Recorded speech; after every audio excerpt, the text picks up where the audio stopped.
Hey there, I'm Amy Eisenstein, and I'm so excited to be speaking with you today about how to pick up the phone and video call donors during the COVID-19 crisis. Because if you want to fundraise, it's critical that you pick up that phone and see your donors face to face, of course, virtually over video chat. So let's get started with 5 reasons that you should be asking in person. I'm using that in quotes. Right now, you should be asking over the phone. You should be asking via Zoom and video chat so that your donors see you and hear you, and you're asking for gifts right now. So, number one, you won't raise money if you don't ask. That's the number one reason. It was true before COVID-19, and it is true today. And I am shocked by the numbers of organizations that I hear from 8 weeks into this crisis that are not asking their donors. They feel uncomfortable, they feel it's not appropriate, but you won't raise money if you don't ask. Some people actually have more money right now. I know it seems counterintuitive, but the reality is those people that have steady incomes, that have transitioned to working from home, they're not going to restaurants, they're not going to the theater or bars, they're not going to shopping malls, and they have more cash flow right now than they do in a typical month. They're not commuting, so there's no commuting costs, and they may have more cash flow, which is how they're making gifts to your organization. Only a very few people make gifts out of assets. That's more uh, generally reserved for capital campaigns and big investments in organizations. And so it doesn't matter that the stock market is ping ponging around. Many people have more money right now than they normally do. People are desperate to help. We're trapped in our homes. We're uh, you know, social distanced, and we're feeling very vulnerable. And so giving people a purpose, a mission, an opportunity to really do some good in the world is wonderful. And that's what you're doing by asking them to participate with your organization. I'm going to go so far as to say that you are being negligent if you don't ask. You're damaging your community, your clients, your organization, and if you don't ask, you are being negligent. And of course, finally, your nonprofit needs funding. And so there's no excuse not to ask right now. So let's get into how to do it. First of all, you need a really strong case for support. Now, you've already heard a lot about this, so I'm not going to go into any detail. In the Stand Up Challenge, you've been developing your case for support, but you need to know who you serve, what has changed due to COVID-19, what do you need, what's the plan for the future, and why now. So you need to be able to articulate clearly your case for support. So in the next few minutes, we're going to talk about quickly how to identify donors, how to call and video chat with them, and most specifically, how to ask for gifts. So the first people that you're going to call are the people at the center of the circle. The people closest to your organization are board members, staff, clients, if it's appropriate to ask them. Some organizations it is, others it's not.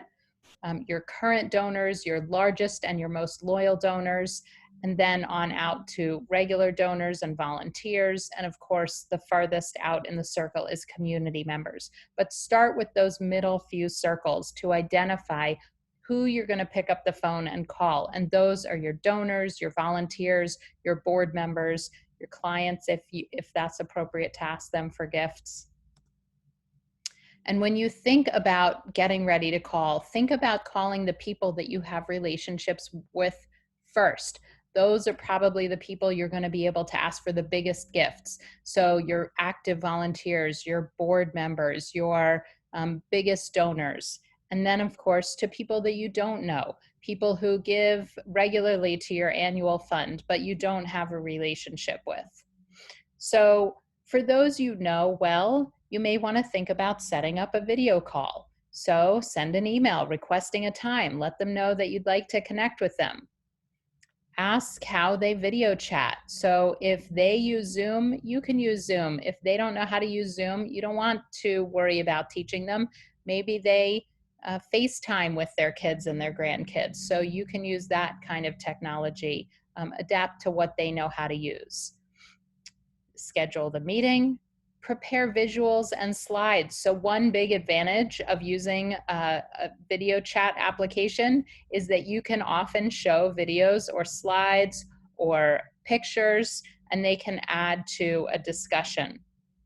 And prepare bullet points so that you know what you want to say and how you want the direction of the conversation to move. So be prepared.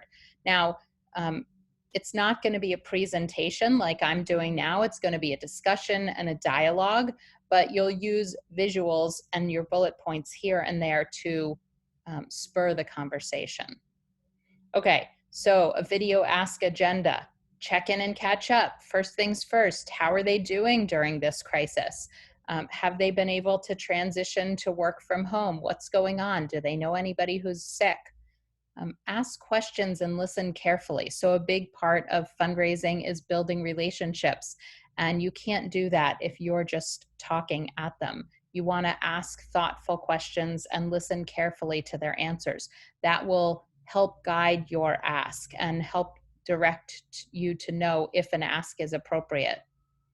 Then, of course, you will want to share an update about your organization. What are you doing during this crisis? How have you pivoted? How are your staff? How are your clients doing? And then you can ask permission to ask. So we'll talk about what that means, but you don't have to dive straight into ask. You can say, is it okay if we talk about the needs of the organization? And then once you've asked, you want to thank them, of course, and confirm that you understood what they're offering and that you're both on the same page. So here are some examples of some questions you might ask. How are you and your family doing? Have you been able to work from home, and how's that going? How's that transition been? A little bit about our organization and your motivation, right? Why did you give in the first place to our organization? Why is our organization important enough to you that you would give? And why do you continue to give over the years? What's motivated you to continue to give? What interests you most about our organization? What changes have you observed, in the community, at our organization? Have your philanthropic interests changed because of COVID-19? Are you giving to different charities? Are you still committed to the same charities that you've always given to? And of course, how might you like to help? All right, so that's for people that you know. So now let's say you're doing more impromptu phone calls to people that you don't know, and it's not as appropriate for video chat. It's more likely you're just going to pick up the phone. So of course, you're going to start by introducing yourself. Hi, I'm Amy from ABC organization. And I would say, even before you ask how they're doing, in the introduction, I'm calling you because you've been a donor to our organization. So, they're like, why are you calling me, right? So then, of course, if you get them on the phone and they're willing to talk, same thing, ask how they're doing. How are they doing in this crisis? Have they transitioned to home? What's working from home? What's going on? You'll also want to ask questions and listen carefully to get them to know them a little bit. Listen, I can see from our donor records that you've given for the past 4 years. Tell me about that. Why is our organization important to you? Why do you give to our organization? Right? And then, of course, share an update about your organization. What are you doing? How have you pivoted? How are your staff? How are your clients? Have you changed your programs and services? And then, of course, you'll ask, again, permission to ask. Now, so how do you transition to that ask? You want to ask permission to ask. So would it be okay if I shared some of our needs with you today? Would you be interested in hearing about some of our greatest needs and ways that you can help? So that's what we mean by asking permission to ask. There's all sorts of things you could request. Depending on who you're talking to, you're going to request different things. So if it's a long time established donor, you might be requesting a major gift. And yes, we've seen so many people requesting major gifts virtually and over the phone, and they're having tremendous success. So don't think you can't do it. A monthly recurring gift is next. So anybody who gives $50 a year, or $100 a year, or $200 a year, you may ask if they would consider joining your monthly giving society or club for $20 a month, or $30 a month, or $35 a month.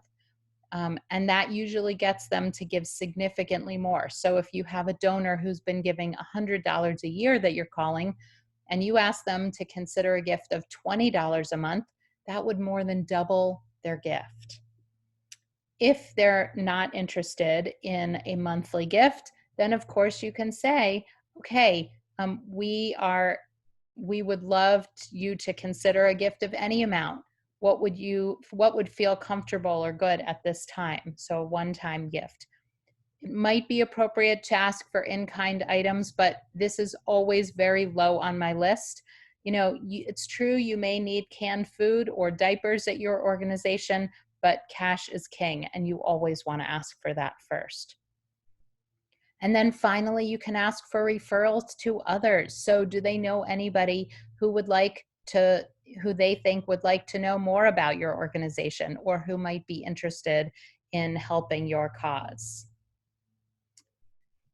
So you should always be prepared to answer the questions, how can I help? Or what do you need? If you get on the phone with a donor and they ask, how can I help? Or what do you need? You better have a really articulate answer. Say the number one way that you can help is with a cash donation, right? That's what we need so that we can be prepared and nimble to pay our staff, to keep the lights on, to buy bulk quantities of canned goods or the right size diapers, or whatever the answer is. But make sure that you have a really good answer to how can I help. Don't be caught off guard by that question, because if you're calling donors, somebody will ask you, what do you need? How can I help? And you need to have an articulate way to say the number one thing that we need right now is cash donations. All right, keep fundraising. This is my final thought. Don't make assumptions about what your donors will do, won't do, can do, can't do, because if you think, well, I can't give right now, so they probably can't give either, I'm not even going to bother calling them, you're making a huge mistake. We have seen an outpouring of generosity like we have never seen before in the philanthropic community. People are giving in record amounts and record numbers because they want to help. They know that so many people are in need, and so many nonprofits have and good causes are out there, and we want to see them continue and thrive and flourish. So don't make assumptions about what your donors will or won't do, or can or can't do. Ask them to find out. All right, if you want to hear more from me, I am committed twice a week to doing free town hall sessions with the fundraising community. We've been going strong for weeks now since this shutdown began, and I'm committed to hosting these calls every week as long as the crisis lasts. So if you want to talk about capital campaigns and hear people asking questions about capital campaigns, join me on Mondays at 2 p.m. Eastern Time at capitalcampaigntoolkit.com/townhall. If you want to hear general fundraising questions, that's on Thursdays at 3 o'clock Eastern Time, and that's at amyeisenstein.com/townhall. I really hope you'll join me. They've been amazing, motivating, uplifting conversations with hundreds of fundraising community members. So just a quick thank you. If you want even more free resources for me, you can visit my websites, amyeisenstein.com and capitalcampaigntoolkit.com for tons and tons of free resources and connect to me. I look forward to hearing about your success. Please let me know how your calls and video chats are going. And remember, ask, ask, ask, and you will raise lots of money. Thank you so much. Take care.